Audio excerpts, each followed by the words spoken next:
আসসালামু আলাইকুম। সিয়াম মমস কিচেনে সবাইকে আর একবার স্বাগত জানাচ্ছি। আশা করছি আপনারা সবাই অনেক অনেক ভালো আছেন।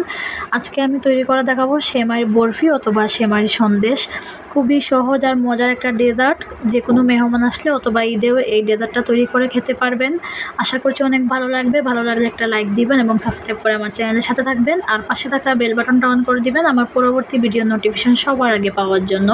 কমেন্টস করবেন এবং বেশি বেশি করে শেয়ার করবেন।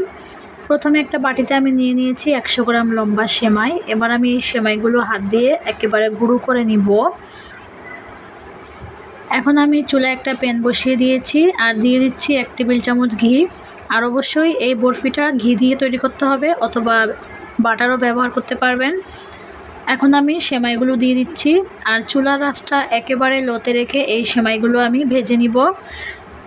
আর অবশ্যই চুলার আঁচটা কমিয়ে রাখতে হবে, কারণ সেমাই কিন্তু খুব দ্রুত পুড়ে যায়। আর অনবরত নেড়েচেড়ে দিতে হবে। আমি এই সেমাইটাকে 2 থেকে 3 মিনিটের মতো ভেজে নিয়েছি। 2 থেকে 3 মিনিট ভেজে নেওয়ার পর এখন আমি এর মধ্যে দিয়ে দিচ্ছি কিছু বাদাম কুচি। আপনারা আপনাদের পছন্দ অনুযায়ী বাদাম দিয়ে দিতে পারবেন। আর দিয়ে দিব আমি 2 টেবিল চামচের মতো গুঁড়া দুধ। এবার আমি আবারও খুব ভালোভাবে একসাথে সব মিশিয়ে নিব আর আবারও 3 থেকে 4 মিনিটের মতো এই সেমাইটাকে রান্না করে নিব। আর চুলার আঁচটা কিন্তু অবশ্যই একেবারে লোতে থাকবে। 2 থেকে 3 মিনিট রান্না করে নেওয়ার পর এবার আমি এর মধ্যে দিয়ে দিচ্ছি হাফ কাপ কনডেন্স মিল্ক। আর অবশ্যই কিন্তু এই রান্নাটা কনডেন্স মিল্ক দিয়ে করতে হবে। কনডেন্স মিল্ক দিয়ে সাথে সাথে চামচ দিয়ে এটাকে নেড়েচেড়ে মিশিয়ে দিতে হবে। আর মেশানোর পর দেখবেন একটা আঠালো বাইন্ডিং এসেছে।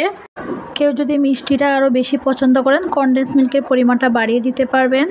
আবারও আমি এই সেমাইটাকে 5 থেকে 6 মিনিটের মতো রান্না করে নিব। 5 থেকে 6 মিনিট রান্না করার পর এটাকে আমি বারবার নেড়েচেড়ে দিয়েছি। এবার আমি চুলার আঁচটা বন্ধ করে এই সেমাইটাকে চুলা থেকে নামিয়ে নিব। এখানে আমি এরকম একটা মোল্ড নিয়েছি। যদি আপনাদের বাসায় এরকম না থাকে ছোট বাটিতে এই সেমাইটা সেট করতে পারবেন, অথবা কোনো সমান জায়গায় এটাকে রেখে 4 টুকরো করেও কিন্তু স্কোয়ার শেপে কাটতে পারবেন। এবার এই মোল্ডের মধ্যে আমি কিছুটা ঘি ব্রাশ করে নিচ্ছি, তাতে করে খুব সুন্দর একটা ফ্লেভার আসবে।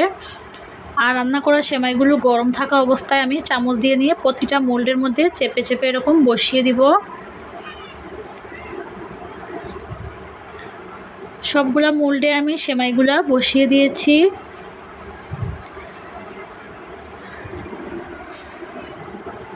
এবার আমি একটা ছুরি দিয়ে এই সেমাইগুলো উঠিয়ে নিব। আর এটা কিন্তু চামচ দিয়েও করা যাবে।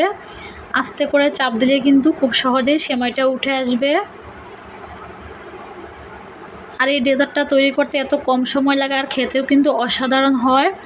এবার আমি কিছুটা বাদাম কুচি এখানে সাজিয়ে দিচ্ছি দেখতে সুন্দর লাগার জন্য। তো তৈরি হয়ে গেল সেমাইয়ের বরফি অথবা সেমাইয়ের টুকরা, যে যেটাই বলেন। আশা করছি আমার রেসিপি অনেক ভালো লেগেছে। ভালো লাগলে কমেন্টস করবেন এবং শেয়ার করবেন। আর আমার চ্যানেলটি সাবস্ক্রাইব করে আমার চ্যানেলের সাথে থাকবেন। ফেসবুক পেজ থেকে দেখলে ফলো দিবেন। সবাই অনেক অনেক ভালো থাকবেন। এতক্ষণ সাথে থাকার জন্য আপনাদেরকে অসংখ্য ধন্যবাদ। আবারও দেখা হবে নতুন কোনো রেসিপি নিয়ে। আল্লাহ হাফেজ।